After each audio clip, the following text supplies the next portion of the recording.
Hey, Austin homeowners, I'm Eric Peterson, broker and listing agent with Kopa Real Estate, and this is our August 2026 real estate market report where we're going to be covering the most recent real estate statistics for Austin, Texas. I'll also be talking about the dog days of summer, why 79% of realtors haven't sold a house year to date, whether you should rent or sell your house, and how recent appraisal changes might impact your future home sale.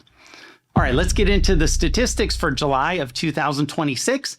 There were 825 homes that sold. There's 3,259 active single-family listings, 926 homes under contract. Average sales price for July was $820,761 with an average dollars per square foot of $335 and days on the market being 43 days. The highest priced home sale for July in Austin was $8 million. So we are in the dog days of summer. This is August 2026, and the real estate market always slows down at this time of the year. So a lot of realtors are freaking out. I could have told you the real estate market was going to slow down back on January 1st because it always does. And that's why this statistic is really important to you if you're thinking about selling your property. As most recent National Association of Realtors statistics at 79% of realtors had not sold a house year to date. Now, I'm the first to tell you that this statistic is a little bit misleading because many people who are a realtor, members of the National Association of Realtors, may not actually even sell real estate. So they could be appraisers, they could be office managers, they could have retired and maybe still have their license and still be a member. But the statistic is alarming. And what it means is that when you get into these dog days of summer and the rest of the year and even next year, it's incredibly important that you have somebody that isn't going to freak out, that's on your side. And what I see is looking at the realtor Facebook groups and locally and nationally, is you see tons of realtors that are freaking out. And it's typical if you sell 0 homes or sell 1 or 2 houses a year, you're not going to recognize some of that seasonality in the market and you're going to freak out. And if I freak out, then I'm going to cause you to freak out, and your freaking out is going to cause you to make bad decisions. And this all starts with who the listing agent is that you decide that you're going to hire to sell your property. So remember these statistics, and it's something that you can always check. You can go on anybody's Zillow account and check and see their activity and see if they're actually selling homes, so you don't wind up in the situation where all of a sudden your home's been on the market for 30 days and your realtor's not communicating with you because they don't know what to say to you. They don't know how to take you through a successful closing when the market is slower in the summer environment, right? So one other thing that you should think about if you're planning on selling your house, there are 7 crucial mistakes that I'm seeing home sellers make in the market right now. And I'm going to be talking about them at our upcoming home selling webinars. So you don't even have to leave your house to come to one of our in-person home selling seminars. You can learn everything you need to know about a successful home sale. Sign up today. There's multiple days and times available. Sign up at copawebinar.com. One of the biggest mistakes that I see home sellers make right now and realtors make right now is when they're preparing the home for sale or thinking about selling the house is thinking about who is going to be the buyer for my home. And this is kind of a funny story, but it illustrates the point. So a guy called me and he's thinking about selling his house, but he's very worried. He says the only people that are buying a home or who can afford to buy a home are Indians. And this is a $400,000 house. So a lot of people can buy that house. But I will tell you that we're in a kind of a strange market where it feels like nobody can afford to buy a $400,000 house, but everybody has cash to buy a $1.4 million house. And that's an important thing to think about. The other thing that he said is that it was an older house. And so a lot of people call me and they're freaking out. They're like, I have an older house. Nobody's going to buy it because it's an older house. And I always ask, well, what are you going to do? Wait another year? How does that help you? And so he says that, there's only Indians that are buying the house. And he says Indians all want to buy new homes.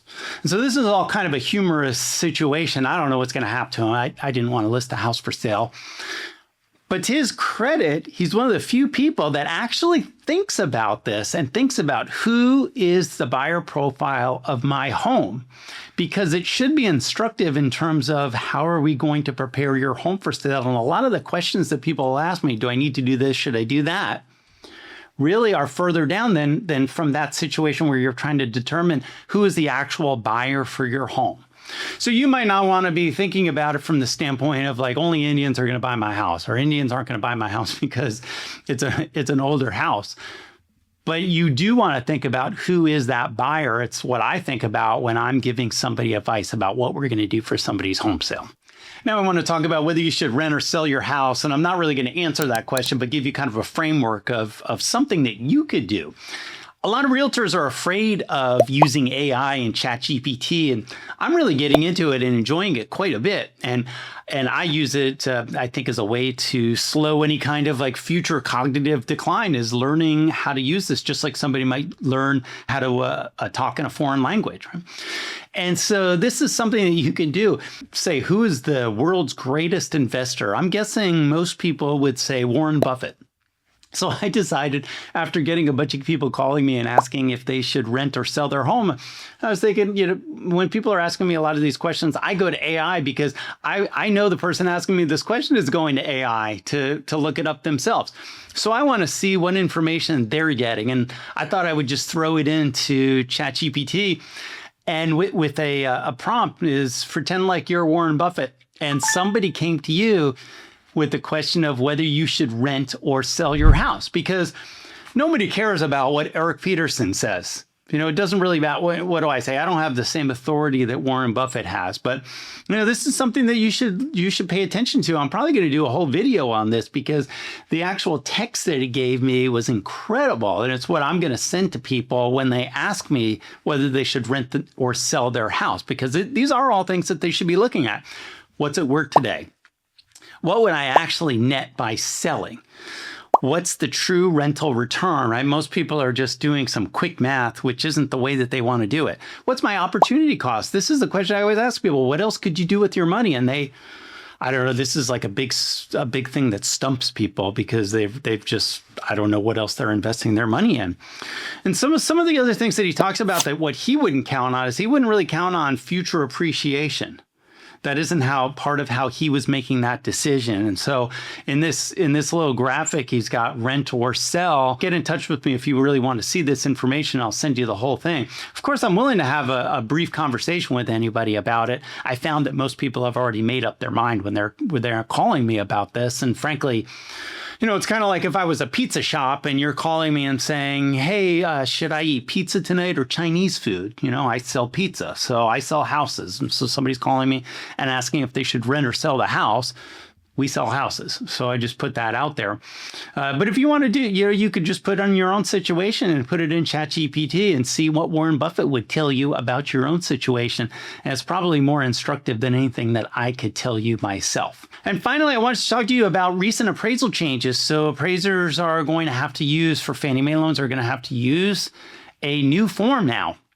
And this may take longer for them to be producing their appraisal. We're brand new with all of this as well, but there's extra details that the appraisers may be asking me and you as a home seller for. So why this is important is that you might not be selling your house for 5 years, but you want to be keeping that information about updates that you've done for your house, because the appraisers will be asking specific information about, when was it done, how much money was spent, what were the materials that were being done.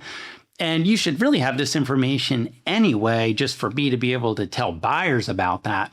But it's going to be super important as far as making sure that we maximize the appraisal value of your house, because the appraisers may have more details now of another property. And if we don't give that same detail to the appraiser about your property, your home might appraise for less than what it should. So remember, we're always on your side. We'll walk you through all of this. But I can't go back and 5 years later be putting together all the paperwork for you. So you really want to put that in, a shoebox or a filing cabinet somewhere that's safe, so that when we get around and listing your house, you have it easily accessible for us so that we can provide it to buyers and make sure we're providing it to appraisers also. So if you like this information and you want to see more local real estate news, subscribe to our channel. And as always, if we can help you, contact me directly or schedule a time on my calendar at kopaconsultation.com.